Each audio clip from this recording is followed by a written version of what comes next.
नमस्कार, आप देख रहे हैं द बिहार टॉप। मैं हूं आदेशपुरी। बात करेंगे हम इस वीडियो में बीपीएससी के दो महत्वपूर्ण परीक्षा टीआरई 4 और फिर से एईडीओ पुनर्परीक्षा को लेकर।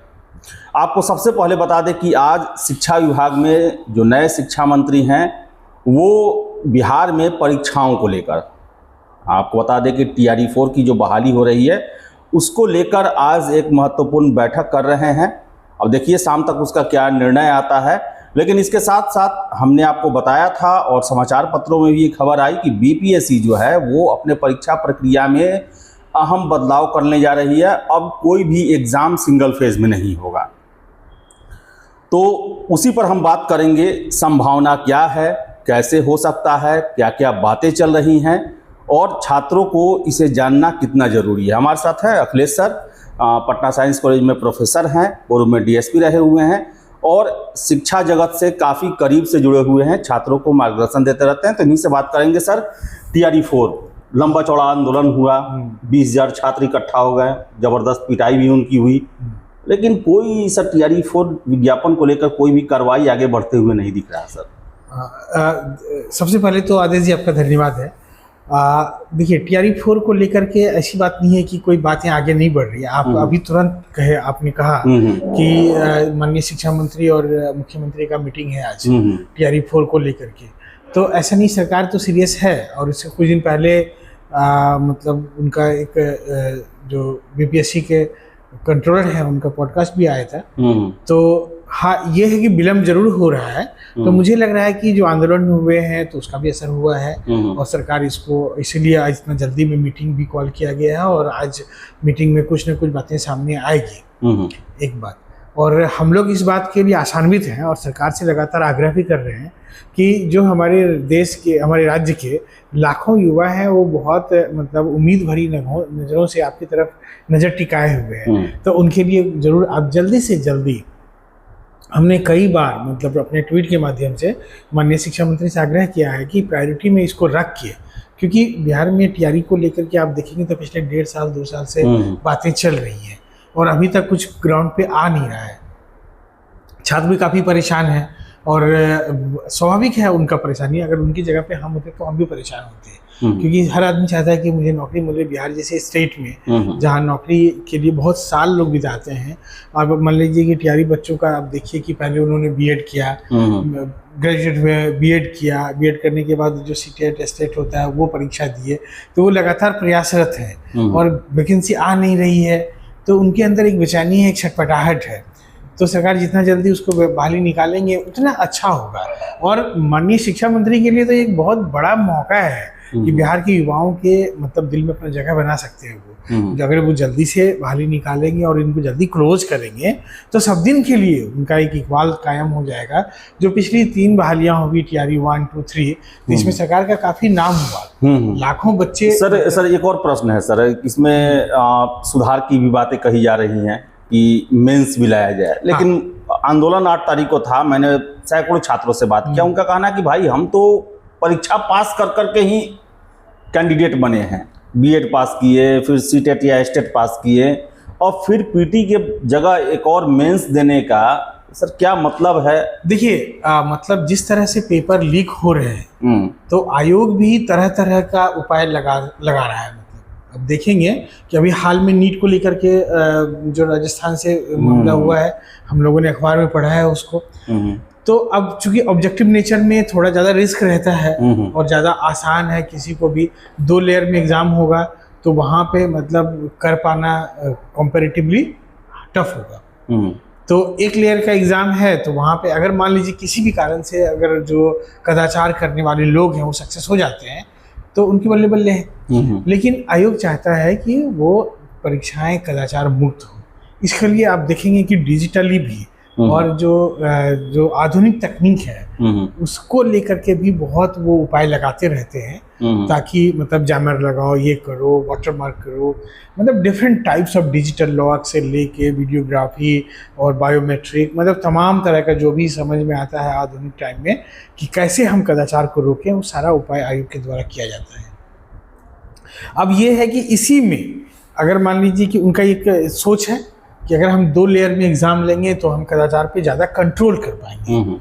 अब यहाँ पे एक और बात है कि मैं मतलब थोड़ा आगाह कर देना चाहता हूँ कि 2 लेयर में एग्ज़ाम होगा तो ये पॉसिबल है कि दूसरा जो मेंस है वो संभव है ऑब्जेक्टिव भी हो, संभव है कि सब्जेक्टिव भी हो सकता है। जी सर, ये अभी तक इसको लेकर कुछ क्लियर नहीं कहा गया। अभी क्लियर नहीं है। तो जब क्लियर नहीं है चीज़ें, मतलब आयोग के द्वारा से कुछ भी नहीं कहा गया है, आयोग के द्वारा से कन्फर्मली यह भी नहीं कहा गया है कि अभी हम 2 लेयर में लेंगे ही लेंगे। वो तो मान लीजिए जब अभी बहाली आएगी तो बहाली में उसका जो अधिसूचना जारी होगा तो अधिसूचना में वो उनका पैटर्न लिखा हुआ रहेगा कि परीक्षा का पैटर्न क्या होगा। जैसे बीपीएससी का अधिसूचना सर मेंस कर सकते हैं, सर मेंस सब्जेक्टिव कर सकते हैं। हाँ कर सकते हैं वो लोग, कोई भारी बात नहीं है, क्योंकि इसमें घबराने का जरूरत नहीं है। आप देखिए कि 1994 की बहाली हुई थी शिक्षकों की 25,000, जब कंबाइंड बिहार था 1999 में बहाली हुई थी। आप देखिए कि वहाँ मेंस हुआ था, वहाँ पे सब्जेक्टिव मेंस हुआ था। यस, सब्जेक्टिव मेंस हुआ था। हिंदी पूछे गए थे उसमें मैथ्स पूछा गया था और उसमें एक निबंध पूछा गया था। अच्छा, अगर आप कोई भी उस एरा के टीचर हैं, आज आप मान लीजिए आपके आसपास में बहुत सारे 94 बैच के शिक्षक होंगे, 99 बैच के शिक्षक होंगे,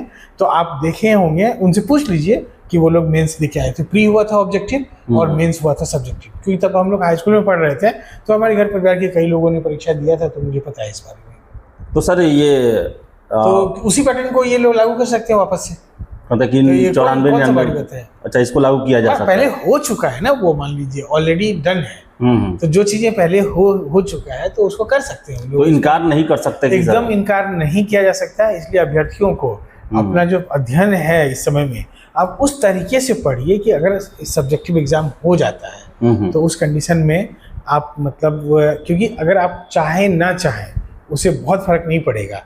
अगर आयोग का मन होगा तो करेगा और सरकार से परमिशन मिल जाएगा तब तो करेंगे ही करेंगे। और आपको उस पैटर्न का विरोध थोड़ी कर सकता है कोई आदमी कि हम इस पैटर्न का एग्जाम नहीं देंगे। अब जैसे देखिए अचानक से ड्रॉप कर दिया गया ऑप्शनल पेपर को, किसी बीपीएससी से निबंध लागू किया गया, तो कोई थोड़ी बोलने लग जाएगा कि हम ऐसा पैटर्न पर एग्जाम नहीं देंगे। तो अभ्यर्थी ये कह नहीं सकेंगे कि ये, मतलब आप लिख सकते हैं कि ऐसा होना चाहिए वैसा होना चाहिए अपना कन्वीनियंस के हिसाब से, लेकिन आयोग अगर वो चाह लेगा कि हमको ये सब्जेक्टिव लेना है तो आप उसको रोक नहीं पाएंगे। एईडीओ के बारे में सर क्या कहेंगे सर? एईडीओ में तो अभी वो थोड़ा लड़क गया है और अभी क्योंकि सामने बहुत सारी परीक्षाएं हैं तो पहले वो डन होगा, क्योंकि जब एक बार कोई परीक्षा कैंसिल हो जाता है तो आप देखेंगे कि अमूमन उसको 4-5 महीना 6 महीना लग ही जाता है। तो सर एक और चीज़ है सर कि मानिए सर सब्जेक्टिव नहीं होता है, लेकिन दिक्कत है कि एमसीक्यू बेस्ड एग्जाम में ही ये जो सेंधमारी है वो होता है सर।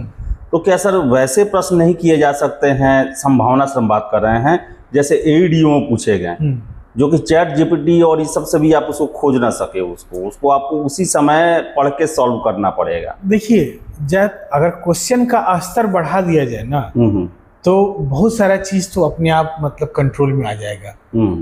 तो मुझे लग रहा है कि ऐसा भी संभावना है सर, क्योंकि बीपीएससी ऐसा कर चुका है सर। एईडीओ में ही देखिए आप क्वेश्चन का स्तर को लेकर के तो आप ध्यान रखिए कि अगर वो ऐसा नहीं है कि केवल कदाचार रोकने के लिए क्वेश्चन का स्तर बढ़ाएगा बीपीएससी, सोच वाली बात नहीं है। बीपीएससी लगातार अपने क्वेश्चन के स्तर को बढ़ा रहा है हर एग्जाम में, एग्जाम दर एग्जाम।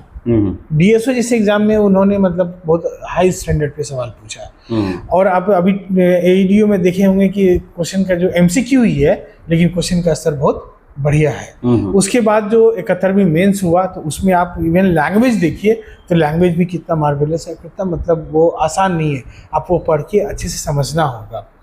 फिर अब नेक्स्ट जो भी एग्जाम होगा तो उसमें क्वेश्चन का स्तर काफ़ी अच्छा रहने वाला है अगर इसी को कंटिन्यू किया बीपीएससी तो। अब मुझे लगता है कि करना चाहिए और ये मतलब समझिए छात्र हित में भी है, राज्य हित में भी है। जितना अच्छा स्टैंडर्ड का क्वेश्चन होगा उतने अच्छे अभ्यर्थी चुनकर आएंगे और गवर्नेंस उतना बढ़िया हो सकेगा। सर एक और परिवर्तन किया गया है, अब सारे एमसीक्यू बेस्ड एग्जाम में 5 ऑप्शन होंगे, 5वां होगा अगर आप अटेम्प्ट नहीं करते हैं उसे रंगना पड़ेगा, नहीं रंगिएगा 1/3 अंक कट जाएगा। इसको लेकर क्या कहेंगे? छात्र एक्स्ट्रा समय मांग रहे हैं सर कि आधा घंटा एक्स्ट्रा। देखिए इसमें हम छात्र के उस मांग का समर्थन करते हैं कि अगर मान लीजिए सारे चॉइस को रंगना है तो उस कंडीशन में आप उनको जो भी उस टाइम कैलकुलेट कीजिए रैंडम, और ये एक रिसर्च का मामला है, या आप अंदाज से आधा घंटा टाइम बढ़ा दीजिए क्योंकि ये ज़रूरी है। पहले मान लीजिए 150 क्वेश्चन सपोज कीजिए बीपीएससी सीएससी हम दे रहे हैं और 150 क्वेश्चन में से हमने 120 क्वेश्चन को अटेम्प्ट लेने का या 110 क्वेश्चन का अटेम्प्ट लेने का सोचा है, तो हम 30-40 क्वेश्चन नहीं रख रहे हैं। 30-40 क्वेश्चन रखने में जो हमें मतलब समय लगता है। अब तो पढ़ना भी पड़ेगा कि हाँ, कहीं कितना लोग और छोड़ क्वेश्चन देता का है अगर क्लास आप में क्वेश्चन बनाएंगे को हम। अगर आप लेंदी कर रहे हैं, जैसे यूपीएससी में आप देखेंगे 100 क्वेश्चन के लिए 2 घंटे का टाइम है, तो उस हिसाब से यहाँ पे अगर 150 क्वेश्चन पूछ रहे हैं, उस लेंथ पे पूछ रहे हैं, तो आप 2 घंटे के अंदर उसको नहीं कर सकते हैं, और उसको आप बढ़ाइए। टाइम तो थोड़ा मिलना चाहिए, टाइम मिलना चाहिए, जुडिशियस टाइम मिलना चाहिए। और क्योंकि 2 घंटा के अधीन में अगर मान लीजिए आप इस चीज़ को करने की कोशिश कीजिएगा, तो वहाँ थोड़ा गड़बड़ी होगा। सर ये 72वीं को लेकर क्या कहेंगे सर? क्या लगता है पूरा एक्सपेरिमेंट का एक नया पैकेज होगा जो भविष्य के एग्ज़ाम को निर्धारित करेंगे, उसके पूछने के पैटर्न, उसका क्वालिटी, ई ऑप्शन के साथ? देखिए, बहुत बड़ा एक्सपेरिमेंट नहीं है, लेकिन इतना है कि वो जो 72वीं है, चूंकि पहली बार बच्चे ई चॉइस के साथ में देंगे, तो यही एक परिवर्तन है मेजर रूप से। दूसरा, क्वेश्चन का स्टैंडर्ड बढ़ने वाला है, और ये हम लगातार कहते रहे हैं। जब टीआरई को लेकर के भी हम कह रहे थे कि टीआरई परीक्षा को हल्के मत लीजिए, क्वेश्चन बहुत स्तरीय आएगा। इसमें मेरा आलेख भी है, और सीरीज में मैंने आलेख लिखा है, और प्रभात खबर के साथ हमने आलेख का सीरीज चलाया था एक। तब कई बच्चे उसमें कहते थे कि नहीं, टीचर का बागी है तो बहुत स्टैंडर्ड नीचे रहेगा, लेकिन काफ़ी स्टैंडर्ड रहा था उसमें। और आप जैसे जैसे टीआरई, इवन टीआरई का 4 का भी अगर आप बात करेंगे, सीट्स कम है, तो उस हालत में बीपीएससी चाहेगी कि उसका क्वेश्चन का स्टैंडर्ड बढ़े। सर ये निर्धारित करेगा सर, सीट 45,000 और कैंडिडेट तो लोग बता रहे हैं कि 10 लाख के आसपास होंगे। हाँ, तो सर उस पर सर संख्या पर भी सर एक क्वेश्चन डिपेंड करता है, जैसे आपने सर एईडीओ में भी देखा था सर। हाँ, निश्चित रूप से, मतलब क्योंकि उसमें स्क्रीन करना है उनको, तो स्क्रीन करना है तो ऑब्वियस है कि वो क्वेश्चन का स्टैंडर्ड बढ़ाएंगे। जी सर। हाँ, तो जैसे एक बार समझिए, जैसे ही क्वेश्चन का स्टैंडर्ड बढ़ता है ना, तो नंबर ऑफ कैंडिडेट घट जाते हैं। आप जो नीट 2025 में बच्चे थे, अब 2026 में कम हो गए, क्योंकि 25 में नीट का स्टैंडर्ड बढ़ गया। इस बार फिर थोड़ा रिलैक्स हुआ, फिर अगली बार संख्या बढ़ेगा, रिलैक्स हुआ। और सर चलिए सर, बहुत बहुत धन्यवाद सर इतना कुछ बताने के लिए। और सर क्या कहेंगे छात्रों को? सर मेंस के लिए भी तैयार छात्रों को मैं कहूँगा यही कि आप हमेशा देखिए, ऑब्जेक्टिव भी पढ़ते हैं ना, तो सब्जेक्टिव टेस्ट में पढ़िए। तो एक फायदा क्या होगा कि आपको रटना थोड़ा कम पड़ेगा, क्लियरिटी रहेगा। क्वेश्चन अगर मान लीजिए कि जिस तरह का स्टेटमेंट बेस्ड सवाल अगर आता है प्री में भी, तो वहाँ जो सब्जेक्टिव टेस्ट में पढ़ा हुआ वही बच्चा उसको कर पाएगा। और अगर मान लीजिए कि टीआरई 4 हो चाहे एईडीओ हो, अगर उसमें मान लीजिए सब्जेक्टिव इंटर करता है एग्ज़ाम, तो उस कंडीशन में आपका अपर हैंड होगा, अगर अभी से आप पढ़ेंगे तो। और सब्जेक्टिव तैयारी के लिए एक मास्टर की मैं आपको बताता हूँ कि रोज़ आप आधा घंटा जर्नलिंग कीजिए। जर्नलिंग का कहने का मतलब कि रात में, शाम में सोने से पहले आप दिन भर की गतिविधि, कुछ कंटेंट पढ़े हों या आपका गतिविधि है या कोई आप प्रोग्राम में गए हों, जो भी आपका फीलिंग्स, उसको आधा घंटा लिखने की कोशिश कीजिए। आपका एक्सप्रेशन पावर बढ़ेगा।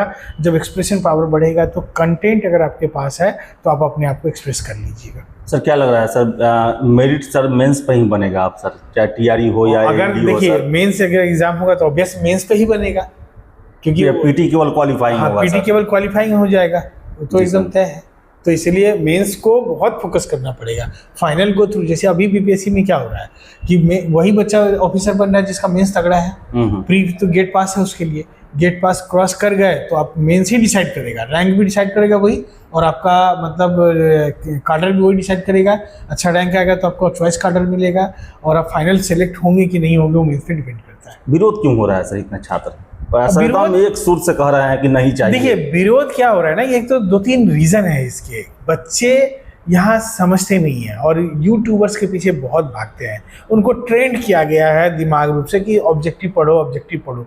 आप देखिएगा अपना तैयारी में वो कभी भी सब्जेक्टिव किताब, टेक्स्ट बुक नहीं पढ़ते हैं, और इसका दुष्परिणाम यह है कि बिहार का बच्चों का जितना रिजल्ट हुआ करता था वो रिजल्ट अब नदारत है। समझे? अगर इसको ओपन कर दिया जाए ना, डोमिसाइल हटा दिया जाए, तो मतलब आपको डीबीआर लेके खोजेंगे आप, कैमरा लेके तो मिलेगा नहीं पास किया हुआ बच्चा। इस गलत पैटर्न पे बच्चे पढ़ रहे हैं, केवल फैक्ट याद कर रहे हैं कि अकबर के फादर का क्या नाम था, उसका जन्म। अरे तुम मतलब एक क्रोनोलॉजी में पढ़िए, मतलब उसको एक एनसीईआरटी का फैक्ट शुरू हो गया, मतलब ये मतलब एनसीईआरटी का सार लिख दिया है बहुत टीचर्स ने। मैं तो मतलब उनको अच्छा नहीं मानता हूँ जिन्होंने भी इनका सार लिखा है। उनको बचना चाहिए इन चीज़ों से।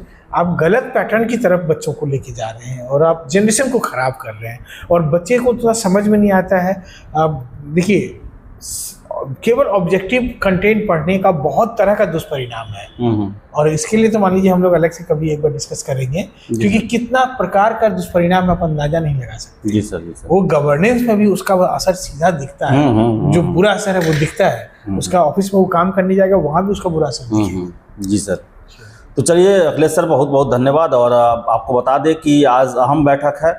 देखिए शाम तक कुछ निष्कर्ष आए, लेकिन एक बात और आपको बता दें क्लियर, हम लोग चर्चा किए तो बेवजह चर्चा नहीं कर रहे हैं। संभावनाएं खुली हुई हैं।